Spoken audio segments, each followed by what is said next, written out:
Today's video is going to be about program building. It is part of a bigger series of videos in which everything kind of builds upon one another, so I suggest going and starting from the beginning. The goal for this program will determine the program itself. I know I've repeated that in other videos, but I can't overstate it. The goal here for our hypothetical client is going to be hypertrophy, the building of muscle, with an emphasis on quads.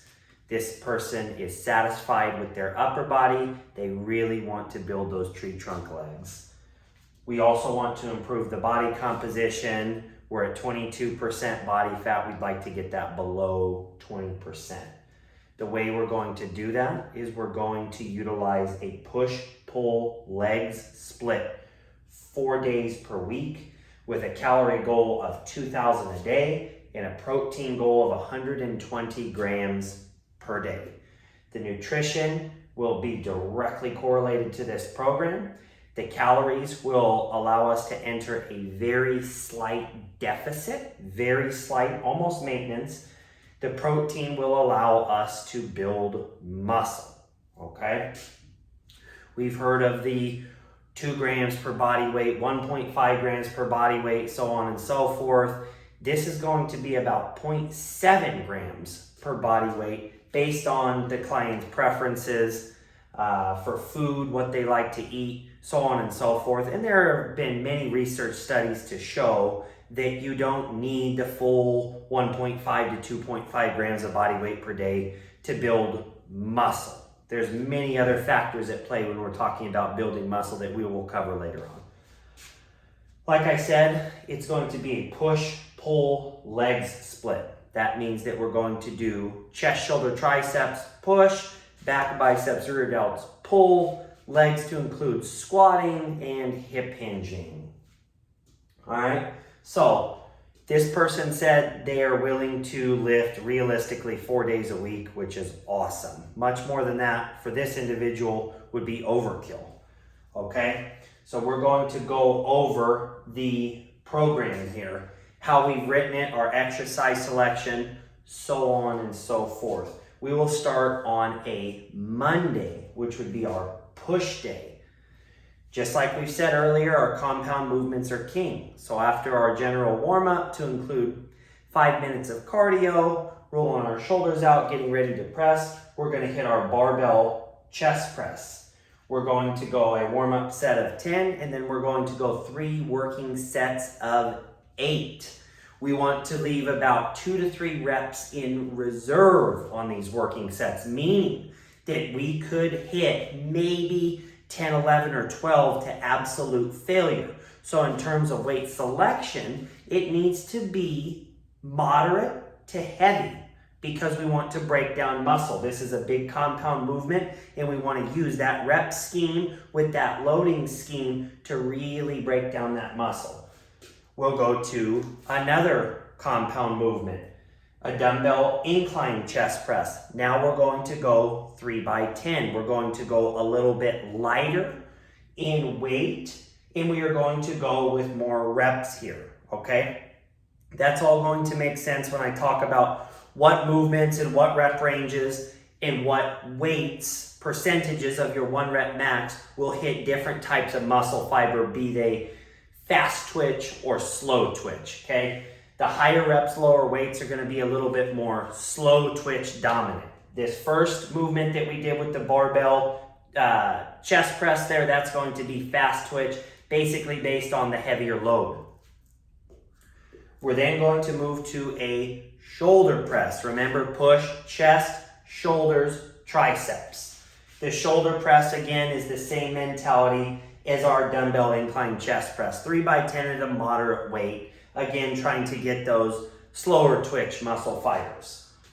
We're then going to go to our accessory work, okay? That's going to include some tricep extensions, some skull crushers, and some lateral raises. Something I really like for many clients that don't have 4 hours to spend in a gym, knowing we've probably spent about 30 to 40 minutes here on these 3 compound movements that are our bread and butter. And if we had to end the workout there, so be it, okay? But we want a little bit more volume.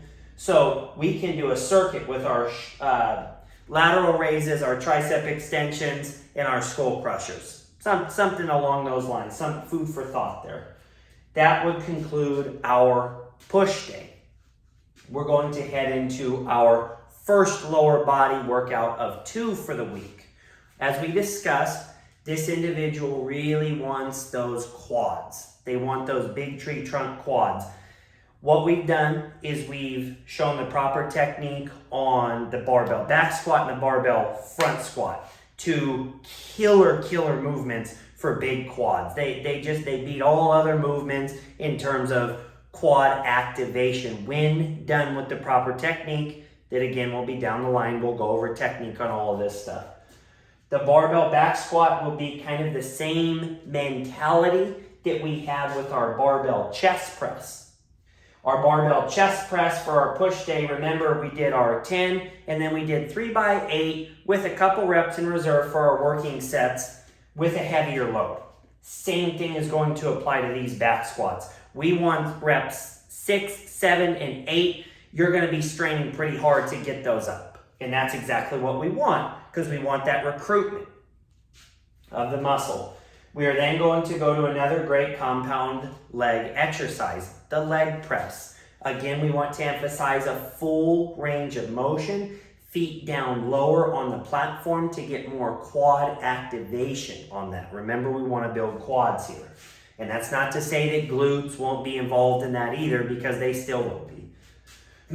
Step ups will be our unilateral leg exercise with a very upright posture. Again, focusing on quads. 3 sets of 8 each leg, holding dumbbells in each hand.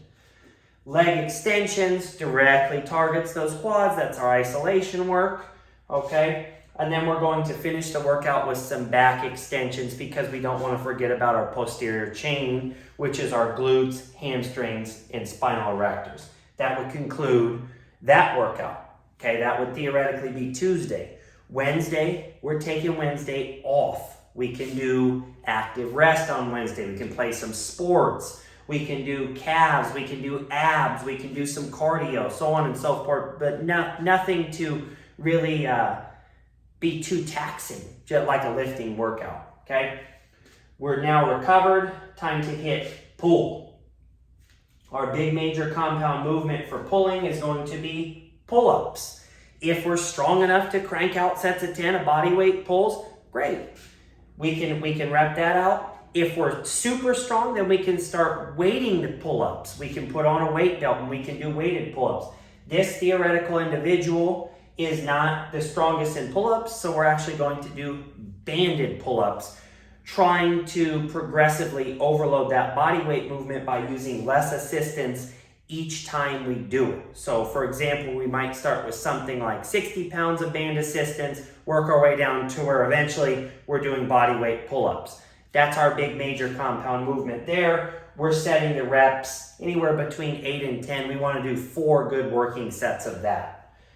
Then we're going to move on to our bent over barbell rows.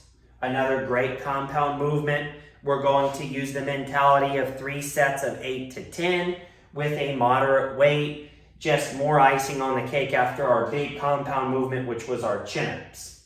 Then we're going to go to some machine rows. 3 sets of 8 to 15, anywhere in between that rep range. Again, getting more volume, trying to get all those different motor units. Bicep curls will be our accessory work. That's a pulling muscle, our biceps. And then we're going to do some banded pull aparts for rear delts. That would conclude our pull day, Thursday. Time for legs again. We've had 48 hours to recover from what I hope to be a very punishing quad workout. Now it's time to hit them again. We're going to hit our barbell front squats, again with the same rep scheme. Warm up set of 10, 3 working sets of 8 with the 2 reps in reserve to really get those quads. Then we're going to move on to our trap bar deadlift, which is a hip hinge movement, but it is more of a quad dominant hip hinge movement. Way more quad involvement than if we were to do a barbell deadlift. Again, we want those quads, so we're emphasizing that. And don't say this is the only program here, because this is just all a theoretical example. We want to build quads, so we're going to tailor our program towards that. Trap bar deadlift, 4x10, moderate weight, same thing I've been saying. Then we're going to go to our lunges for our unilateral this time. We're going to have a little bit more of a forward lean, so we're going to involve the glutes more, a little bit stretch in the inner thighs, so on and so forth. But again, those quads are still getting hit regardless. We're going to go over after that, hit our hamstring curls on the machine, 4 sets of 10 to 15 at a moderate weight. We're going to do some glute ham raise, back extensions, which is just a different way to do back extensions. It's going to be more horizontal than at a 45-degree angle, like a back extension. So we got the whole lower body involved here again. And again, those quads got hammered, all right? So now we're heading into the weekend. You might be wondering, what about core? What about calves? What about neck if you're an athlete, so on and so forth? That's the time for that, but more so than anything else, that's the time to rest. Remember, like I said earlier, the adaptations are made when we rest. We break the muscle down in the gym, we go underneath that growth curve, then we come above it when we're resting into something called supercompensation. And when we're doing this the right way, our graph is going to look like this, but it's going to be on an upward slope. Okay, let's say that this program has come to an end after about 6 weeks would be our cycle. We're going to look at our quads, we're going to look at our body composition, okay, and we're going to make adjustments from there. Let's say everything worked perfect. We put some size on the quads, we put some definition on the quads, we got from 22% body fat to 18% body fat. Now it's time to run the numbers again with our protein, our calories, and now it's time to change it up with our programming as well. Hopefully you enjoyed this video. Please subscribe, keep watching. I have a blast making these videos. We'll see you next time.